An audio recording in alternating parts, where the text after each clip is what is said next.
Did you know that among the Abaluhya people of Western Kenya, there is a secret but sacred rite that involves a moment of intimacy between a widow or a widower and a stranger?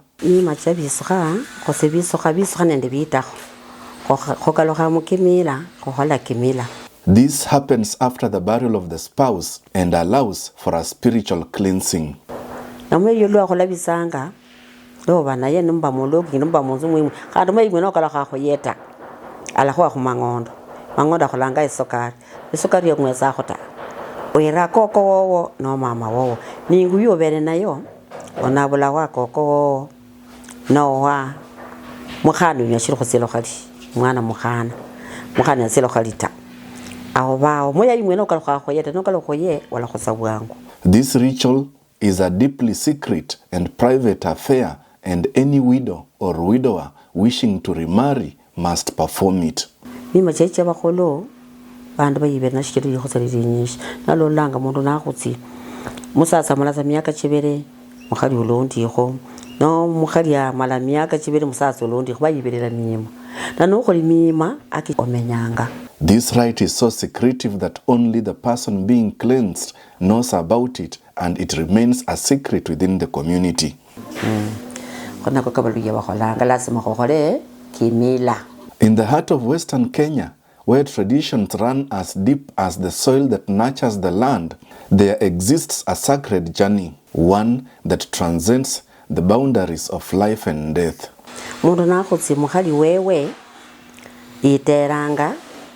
Masisa kabere shiabetsanga yimbe nabirana mu bandu ta.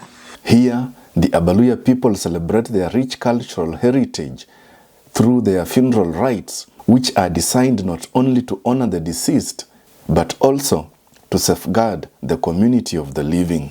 Paka khole mi macheche masisa kabere amale khalabe no muri nawe wirwanyi babena yabuloko kaloha khumuri nawe yari na yeta shikira muri nawe bana yo khumalera numukali wona akutsukala khakho yeta abesasa sasa mweno yo omunabule manyingu yusubi ayibawesere. Meet Violet Imisa Mecha, a cultural expert from the Abaluhya community. She holds the key of understanding the sacred funeral rites that have been passed down through generations unbroken. Mukali yabere tofauti sana na mukali na musatsu wena akutsi amala matuko 14 nakarula kwa mulyango ta musatsa amala matuko 14 masakabere alarola lakini mukali urula hota lotse sanga lilbe sali tolia 15 korolo kwango notse sakho yaleta uchenda sa mukomba onioyo paka lo mala mweri. According to Violet, these rituals are more than just customs. They are vital to maintaining balance between the living and the dead. No khola mima omenyanga asaya khokalukira onyola wayendera. They are performed to ensure that the spirit of the deceased can rest peacefully and that the living can continue their journey without the shadow of death hanging over them. Alahira mukhali alibula bandu alalombango khala mundu nabala khwana yakhusirwa onyola khali kahota. When a spouse passes away, the surviving partner faces not only grief but a series of sacred rites that must be performed. Khola kimila khobas ohendere kimila khulwibulu lwenyule hendere li khotsa lisonde ne ga no tsetsa magoba no sokanya li khotsa li tsatsa yimbe na yimbe mukoro li khotse di rola kumbe kimila mwa golata. These rites are designed to cleanse, protect and prepare the living for life after loss. Lo mala mweri chindu shorlani utsatsa mukanisa auchererango utsatsa mukanisa auchererango shichera baba walanga Shinini shimusatsa wowo shibetsa shiri mwibe shirula mwibe mochende mu bandu ta wala mala bandu. Once the body arrives in the deceased's homestead, the bereaved spouse will be assigned a guardian who will be with him or her throughout the mourning period. One would expect the guardian to be the bereaved's best friend, best man or best lady, but no. The guardian is usually someone who has had a similar experience, and his or her role is to guide the bereaved and ensure that the funeral rites are performed to the letter.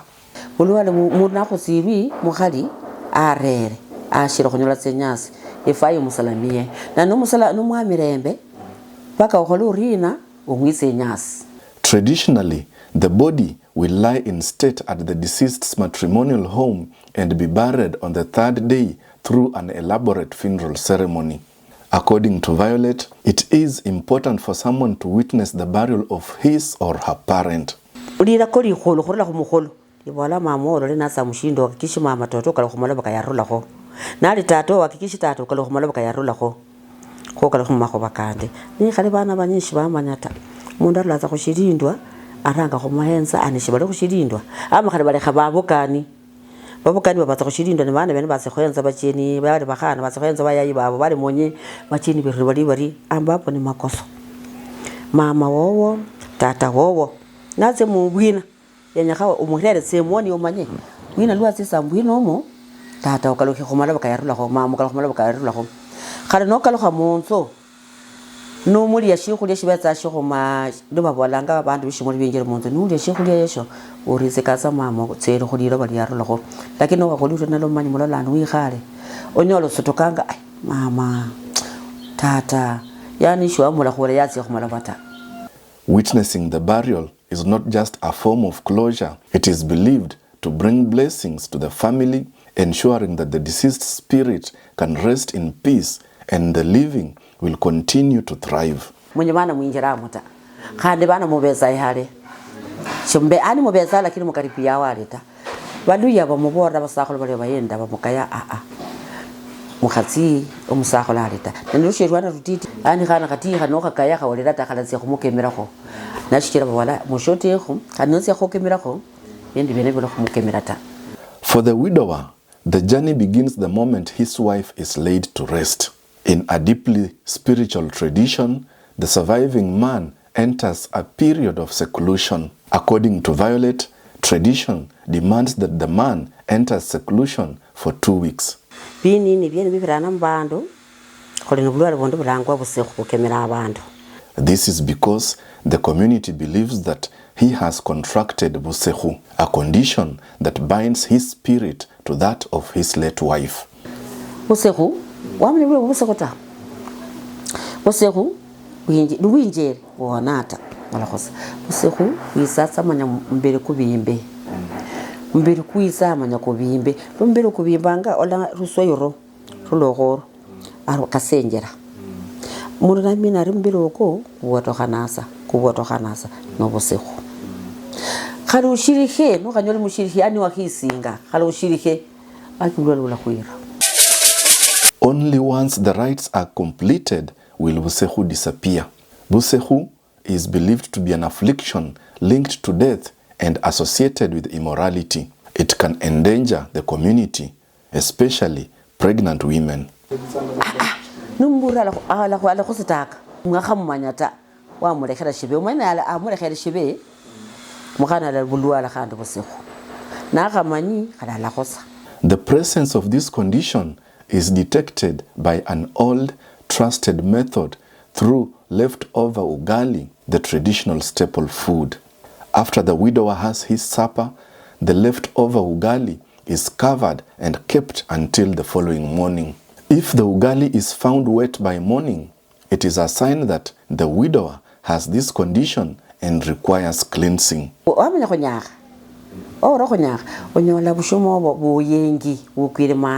Perhaps the most striking of all these traditions is the cold shower called Khwisinga Kashindi.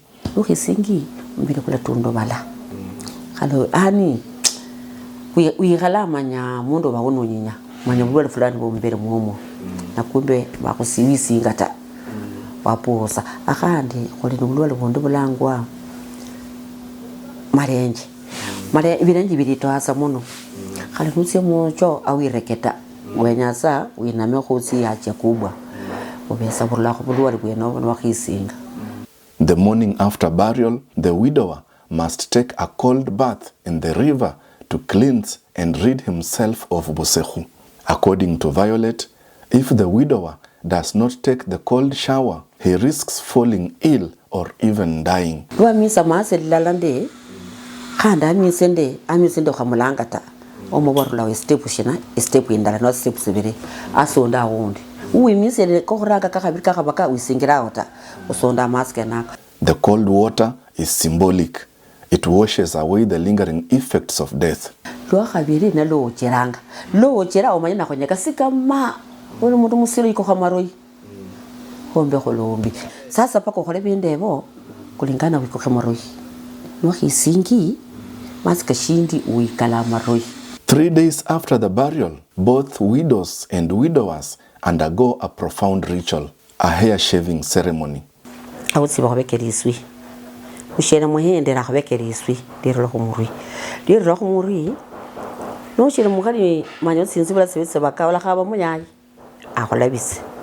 This symbolic act marks the end of one life and the beginning of another, a fresh start for those left behind. According to Violet, they are no longer the person they once were. They must now transition into a new phase of existence. Khubaherese nyasi bakhombi bangwere bosi shija khadi biso khomanyi khali balabira mushinini sheshe sasa bulwala bukebera khota no bulwale to babawala busekhona ke bulwale butinyo sana wiranga. But there is another secret, sacred rite called Khulabitsa. It is a moment of intimacy between the surviving partner and a stranger, one that allows for a spiritual cleansing. No bolera mundu ondabisanga mundu lokusitaka sasa bulira khu mundu ta ne khali mundu mwene okalo khakho yeta ne khali shali mukhali wo munzu ta khali no banoli na bakhali babere amuna lokutsikho abetsa wo munzu ta paka utsirwanya nutsi wo munzu khali bo yendera ta khali ya yendera bondo yota ne nale rafiki wo nutsi yakho rafiki yoyo khala yendera ta wala banu mono nyamaisha khali bo yendera ta shijamanyi ne rafiki wo to mwa kamala kenako umanya mukamba munyimula kalo khalala wibera kumanya yali samurafiki yanda bisanga na zingubwe zose kulizaza khula yandu ya paka isoki sinchendi ndishirara nolo mucheri unaenda na siliani si open sasa unaenda na ngorejereja bas auna bulire wise ula toka munzo shikira wobesa no manyi munyimule bakali bachenda nzingusibele ula wipatrishe yesu ala khatsakhatsi sikwa subira mundu hani asubatsa ne mbanda basasa paka utokita tse munzo we mundu shena kichana leo wo manyisa umwe arabisheri. This ritual is essential for anyone wishing to remarry. Khulabitsa is a deeply secret and private affair. Only the person being cleansed knows about it, and it remains a secret within the community. It is important to note that this particular rite is performed by both the widow or the widower. Amanyira samwana ali mwisoka lakini la khoreba sa senyasi uli olera senyasi mungwa nali mugali umunza la khoreba sa senyasi uli olera senyasi bana bamwi ibo mwi ozoke khumulyango zoke mubitu mumiso khoshiteli ozoke khumucho ndio hiyo kunje naenda kabisa. For a widow, the process is more prolonged.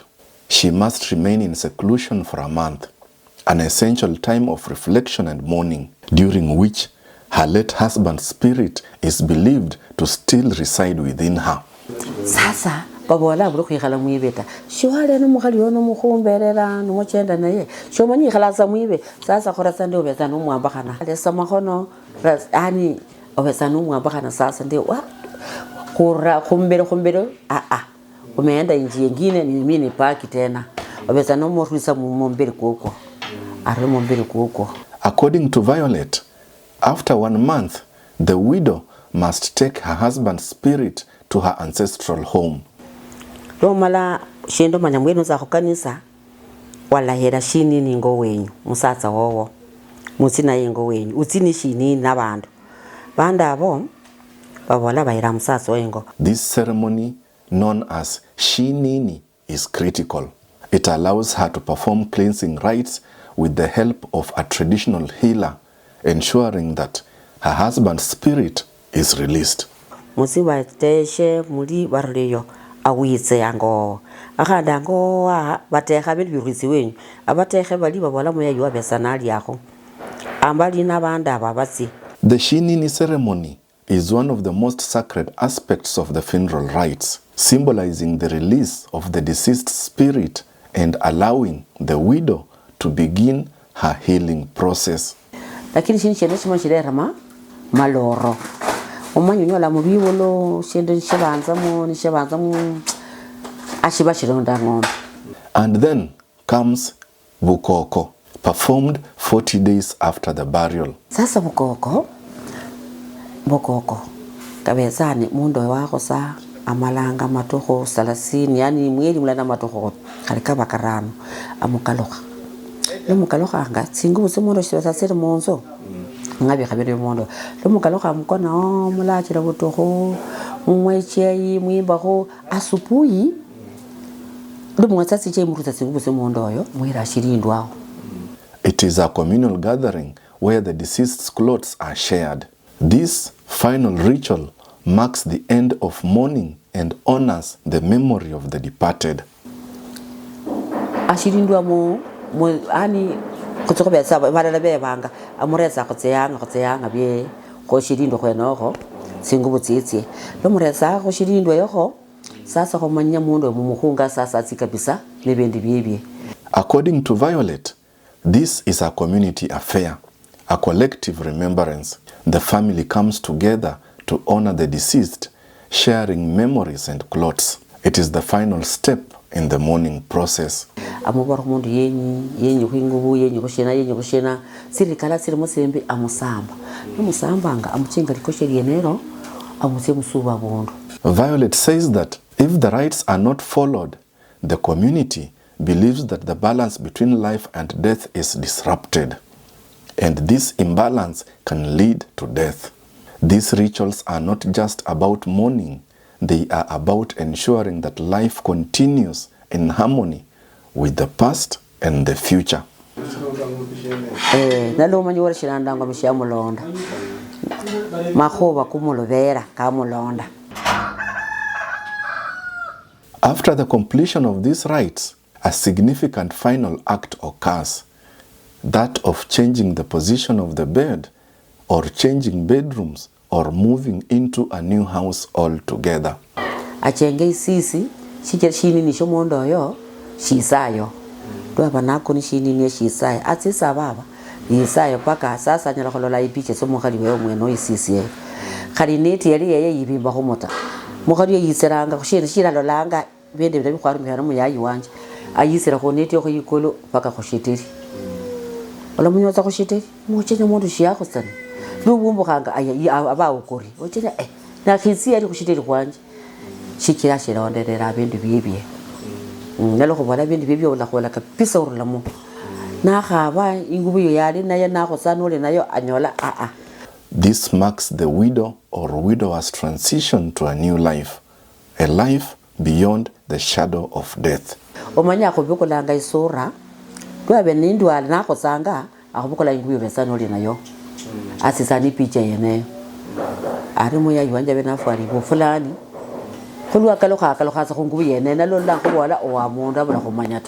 Violet says that this is not just about moving the bed. It is a way of marking the end of one life and the beginning of another.